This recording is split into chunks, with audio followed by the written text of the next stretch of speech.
ఒకసారి ఊహించుకుందాం. మనం ఒక విమానం ఎక్కుతున్నాం. లోపలికెళ్ళి సీట్లో కూర్చోగానే అనౌన్స్‌మెంట్ ఒస్తుంది. ఏంటంటే, "నమస్కారం, నేను మీ పైలట్‌ని. కానీ నాకసలు విమానం నడపడం రాదు. నా దగ్గర లైసెన్స్ కూడా లేదు. కానీ నేను చాలా అద్భుతంగా మాట్లాడగలను. నా దగ్గర అదిరిపోయే నినాదాలున్నాయి" అని చెప్తాడు. మరి ఆ మాట వినగానే ఆ ఫ్లైట్‌లో ఎవరైనా కూర్చుంటారా? మ్మ్, లేదు కదా. ఒక్క సెకండ్ కూడా ఆలోచించకుండా వెంటనే ఎమర్జెన్సీ డోర్ తెరుచుకుని మరీ బయటికి దూకేస్తారు. అవును, నిజంగానే దూకేస్తారు. ఎందుకంటే అక్కడ మన ప్రాణాలు కాపాడేది వాళ్ళ మాటలు కాదు, ఆ ఫ్లైట్ నడిపే సాంకేతిక నైపుణ్యం. అది చాలా బేసిక్ క్వాలిఫికేషన్. అందులో కాంప్రమైజ్ అయ్యే ఛాన్సే లేదు. ఎగ్జాక్ట్‌గా పాయింట్‌కొచ్చారు. అంటే ఒక 2 గంటల ప్రయాణానికే మనం లైసెన్స్ ఉందా లేదా అని చూస్తాం. సో ఒక దేశాన్ని దశాబ్దాల పాటు నడిపే నాయకులను ఎంచుకునేటప్పుడు ఈ లాజిక్ ఎందుకు మర్చిపోతాం మనం?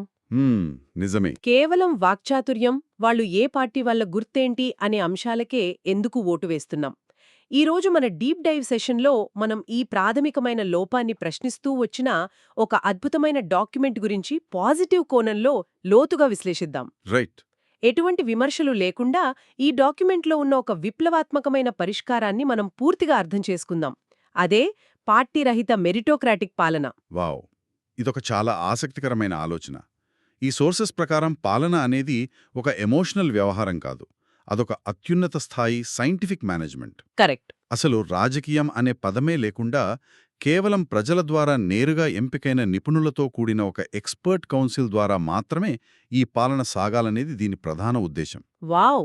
అంటే ఇప్పుడు ఆరోగ్య శాఖ మంత్రిగా ఒక డాక్టర్ లేదా ఆర్థిక మంత్రిగా ఒక ఎకనామిస్ట్ ఉంటారన్నమాట. ఎగ్జాక్ట్గా. వినడానికి చాలా అద్భుతంగా ఉంది. కానీ ఆచరణలో ఇది ఎలా సాధ్యం? అసలు ప్రభుత్వాన్ని ఎలా నిర్మిస్తారు? ఎందుకంటే ఇప్పుడు చూస్తే మనకు డజన్ల కొద్దీ మంత్రిత్వ శాఖలుంటాయి కదా? ఆ పాత పద్ధతిని పూర్తిగా మార్చేశారు ఇందులో. మొత్తం ప్రభుత్వ యంత్రాంగాన్ని పాలనా సౌలభ్యం కోసం కరెక్టుగా 12 కీలక క్లస్టర్లుగా పునర్నిర్మించారు. కేవలం 12ఏనా? అవును, 12 మాత్రమే. ఈ 12 విభాగాలకు మాత్రమే ప్రజలు నేరుగా ఓటు వేసి ప్రతినిధులను ఎన్నుకుంటారు. హ్మ్. ఇక్కడ నేను సోర్సెస్లో ఒక ఆసక్తికరమైన రూల్ చదివాను. అదే పీహెచ్డీ రూల్. దాని గురించే చెప్తాను. దేశానికి అత్యంత కీలకమైన 4 ప్రధాన విభాగాలకు ఖచ్చితంగా పీహెచ్డీ లేదా అత్యున్నత ప్రాక్టికల్ అనుభవం ఉండాలని ఈ డాక్యుమెంట్ చాలా స్పష్టంగా చెప్తోంది. అవును, ఈ 4 శాఖలు ఒక దేశానికి గుండెకాయ లాంటివి. మొదటిది ఆరోగ్య మరియు కుటుంబ సంక్షేమ శాఖ. దీనికి మెడికల్ డాక్టర్స్ కావాలి కదా. అవును, ఖచ్చితంగా. కోవిడ్ లాంటి మహమ్మారి వచ్చినప్పుడు పబ్లిక్ హెల్త్, వ్యాక్సిన్ పంపిణీ లాంటివి చూడాలంటే మెడికల్ సైన్స్లో లోతైన అవగాహన ఉండాలి. అందుకే దీనికి పీహెచ్డీ ఉన్న డాక్టర్లు మాత్రమే రావాలి. రైట్. సెకండ్ ఏంటి? రెండవది ఆర్థిక మరియు సాంకేతిక ప్రణాళిక శాఖ. ఓహో, ఫైనాన్స్ అన్నమాట. అవును, బడ్జెట్ రూపకల్పన గాని పన్నుల విధానం గాని ఏమాత్రం తేడా వచ్చినా ఆర్థిక వ్యవస్థ కుప్పకూలుతుంది.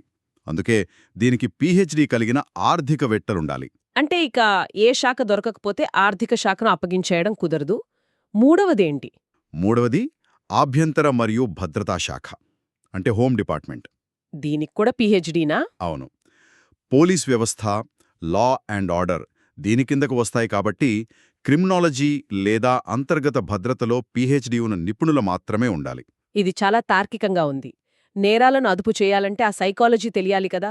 ఇక నాలుగవది? నాలుగవ పిల్లర్ విద్య మరియు నైపుణ్య వికాస శాఖ. విద్యా వ్యవస్థను సమన్వయం చేయడానికి కేవలం రాజకీయ నాయకులు కాకుండా ఉన్నత విద్యలో పీహెచ్డీ ఉన్న విద్యావేత్తలు రావాలి. వండర్ఫుల్. ఈ 4 శాఖలు హెల్త్, ఫైనాన్స్, హోమ్ ఎడ్యుకేషన్, ఈ 4ంటిలో ఎక్కడా కాంప్రమైజ్ అయ్యే ఛాన్సే లేదు. ఎగ్జాక్ట్గా. ఇక మిగిలిన 8 విభాగాలకు కూడా సంబంధిత రంగంలో నైపుణ్యం తప్పనిసరి. అంటే వ్యవసాయ శాఖకు అగ్రికల్చర్ సైంటిస్టులొస్తారా? అవును, కృషి ఆహార భద్రతా శాఖకు వాళ్లే వస్తారు. పర్యావరణ శాఖకు ఎన్విరాన్మెంటల్ నిపుణులొస్తారు. పబ్లిక్ వర్క్స్కి సివిల్ ఇంజనీర్లొస్తారు. కార్మిక శాఖకు సోషియాలజిస్టులు, న్యాయ విభాగానికి న్యాయ కోవిదులు. ఇదంతా వినడానికి ఒక అద్భుతమైన ఆదర్శ లోకంలా ఉంది. అవును, ప్రతి నిర్ణయం వెనుక ఒక సైంటిఫిక్ బేస్ ఉంటుందిక్కడ. కానీ ప్రాక్టికల్గా ఆలోచిస్తే నాకొక డౌట్ ఉంది. ఇంతమంది నిపుణులను ఎలా ఎంచుకుంటారు? ఒక బ్యాలెట్ పేపర్ మీద బొమ్మలు చూసి గుద్దేస్తే వీళ్ళు రారు కదా. దానికి 5 దశల శాస్త్రీయ ఎంపిక ప్రక్రియను సోర్సెస్ ప్రతిపాదించాయి. ఓకే, 5 దశలు. అందులో ఫస్ట్ ఏంటి? మొదటి దశ ప్రాథమిక అర్హతలు. ఇక్కడ అత్యంత కీలకమైన పాయింట్ ఏంటంటే అభ్యర్థికి ఎలాంటి క్రిమినల్ రికార్డ్ అస్సలు ఉండకూడదు. వావ్! అంటే ఏ చిన్న కేసున్నా తీసేస్తారా? అవును, ఇది కేవలం వాళ్ళిచ్చే పేపర్ల మీద ఆధారపడదు. పోలీసుల డిజిటల్ డేటాబేస్ ద్వారా డైరెక్ట్గా చెక్ చేస్తారు. రైట్. వయసు, చదువు రూల్స్ ఏమైనా ఉన్నాయా? ఉన్నాయి. వయస్సు 25 నుండి 55 ఏళ్ల మధ్య ఉండాలి. చదువు విషయానికొస్తే వార్డు స్థాయికి కనీసం ఇంటర్ లేదా డిగ్రీ, రాష్ట్ర స్థాయికి ఖచ్చితంగా డిగ్రీ ఉండాలి.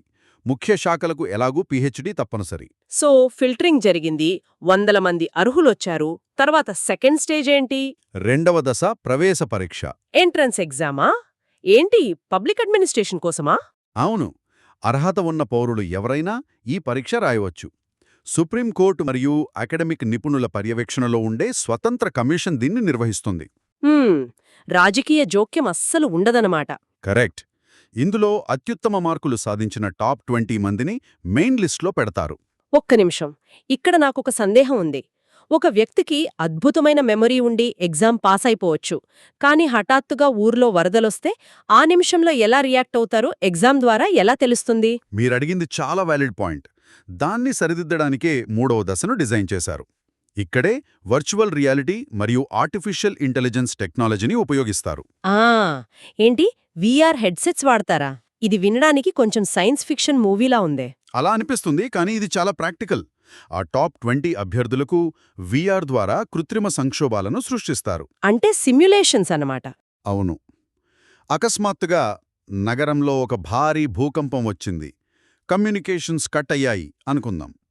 అప్పుడు వాళ్ళు ముందుగా ఎవరికి కాల్ చేస్తారు, వనరులను ఎలా పంపిణీ చేస్తారు అనేది ఏఐ అనలైజ్ చేస్తుంది. వావ్! అంటే వాళ్ళ బ్రెయిన్ ప్రెషర్ని ఎలా హ్యాండిల్ చేస్తుందో ముందే పసిగడతారన్నమాట. అంతేకాదు, మెడికల్ బోర్డు ద్వారా సైకియాట్రిస్టులు వారి మానసిక పరిపక్వతను కూడా పరీక్షిస్తారు. అహంకారం లాంటివున్నాయేమో చెక్ చేస్తారు. ఫెయిల్ అయితే వెయిటింగ్ లిస్ట్ నుండి మరొకరిని తీసుకుంటారు. ఇది నిజంగా గేమ్ చేంజర్. సరే, ఇప్పుడు 4వ దశ. ఇన్ని టెస్టులు పాసైన వీళ్ళు కోట్లు ఖర్చు పెట్టి ఫ్లెక్సీలు కడుతూ ప్రచారం చేస్తారా? అస్సలు లేదు. ఆ ప్రహసనాలకు ఇక్కడ తావులేదు. ఫైనల్ లిస్ట్లో మిగిలిన వాళ్లు ప్రజల వద్దకు వెళ్లి తమ ప్రాజెక్ట్ వివరాలతో కూడిన ఒక ఓట్ అపీల్ నోట్ ఇవ్వాలి. Vote appeal note? ఆ, అందులో ఏముంటుంది? అందులో నేను గెలిస్తే 6 నెలల్లో రోడ్లు వేస్తాను, సంవత్సరంలో హాస్పిటల్ కడతాను అని ఒక ఖచ్చితమైన టైంలైన్ ఉంటుంది. ఇక్కడ డబ్బు, మద్యం పంచడం పూర్తిగా నిషేధం. ఒక ప్రైవేట్ కంపెనీకి ప్రెజెంటేషన్ ఇచ్చినట్లుందనమాట. ఇక 5వ దశ, ఫైనల్గా ఓటింగ్ ఎలా జరుగుతుంది? పాత యంత్రాలకు బదులు స్మార్ట్ ఫోన్ ఆధారిత ఓటింగ్ గురించి చెప్పారిందులో. ఫోన్లోనే ఓటా? ఇది ఎంతవరకు సేఫ్? హ్యాకింగ్ భయాలుంటాయి కదా. ఇది చాలా సెక్యూర్. పోలింగ్ బూతులలో ప్రతి ఓటరు ఆధార్ కార్డులోని చిప్ను స్కాన్ చేయాలి. వెంటనే వాళ్ళ స్మార్ట్ ఫోన్కు ఒక ఓటీపీ వస్తుంది. ఆ బయోమెట్రిక్ మరియు ఓటీపీ రెండూ మ్యాచ్ అయితేనే ఓటు పడుతుంది. ఒకవేళ స్మార్ట్ ఫోన్ లేని వాళ్ళు ఉంటే ఎలా? వాళ్ళు నేరుగా ప్రభుత్వ అధికారి సమక్షంలో బయోమెట్రిక్ ద్వారా ఓటు వేయవచ్చు. దీనివల్ల దొంగ ఓట్లు, ప్రాక్సీ ఓటింగ్ 100% ఆగిపోతాయి.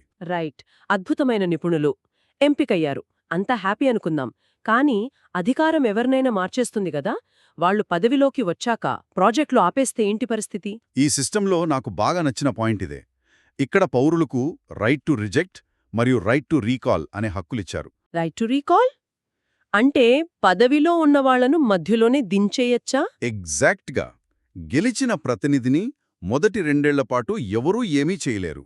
వాళ్లకు పని చేయడానికి స్వేచ్ఛ ఇస్తారు. ఓకే, ఆ తర్వాత? ఆ 2 ఏళ్ల తర్వాత వాళ్లు హామీలు నెరవేర్చకపోయినా, అవినీతికి పాల్పడినా, నియోజకవర్గంలోని 60% ఓటర్లు యాప్ ద్వారా ఓటీపీతో వాళ్లను తొలగించవచ్చు. వావ్! 60% మెజారిటీ వస్తే చాలన్నమాట. వాళ్ల తలమీద ఎప్పుడూ ఒక కత్తి వేలాడుతూనే ఉంటుంది. అవును. ఆఫ్లైన్లో విలేజ్ ఆఫీస్కు వెళ్లి సంతకం చేసి కూడా రీకాల్ చేయవచ్చు. అంటే ఇక 5 ఏళ్లపాటు వాళ్ళిష్టం వచ్చినట్లు చేయడానికి అవకాశం లేదు. సరే, నాయకుల గురించి మాట్లాడాను కానీ అసలు ఈ వ్యవస్థలో చట్టాలెలా చేస్తారు? సభలో రూలింగ్ పార్టీ, అపోజిషన్ పార్టీ అని గొడవలు పడతారా? ఇక్కడ రాజకీయ పార్టీలే లేవు కదా. ప్రతినిధులంతా స్వతంత్రులే. కాబట్టి సభలో ఒక చట్టం వస్తే అది కేవలం దాని మెరిట్ ఆధారంగా మాత్రమే చర్చించబడుతుంది. ఆహా, ఎలాంటి పాలిటిక్స్ ఉండవన్నమాట. ఉండవు. పైగా ఇక్కడ రియల్ టైం పబ్లిక్ పోలింగ్ అనే ఒక విధానం ఉంది. మ్మ్. అంటే చట్టాలు చేసేటప్పుడు ప్రజలు కూడా డైరెక్ట్గా ఓటు వేస్తారా? ఖచ్చితంగా. ఒక చట్టం పాస్ అయ్యే ముందు చర్చను ప్రజలు లైవ్లో చూస్తారు.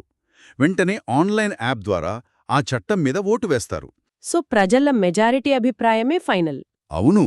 ఏ నియోజకవర్గంలో మెజారిటీ ఏంటో ఆ ప్రతినిధి సభలో అదే నమోదు చేయాలి. సొంత అభిప్రాయం రుద్దడానికి వీల్లేదు.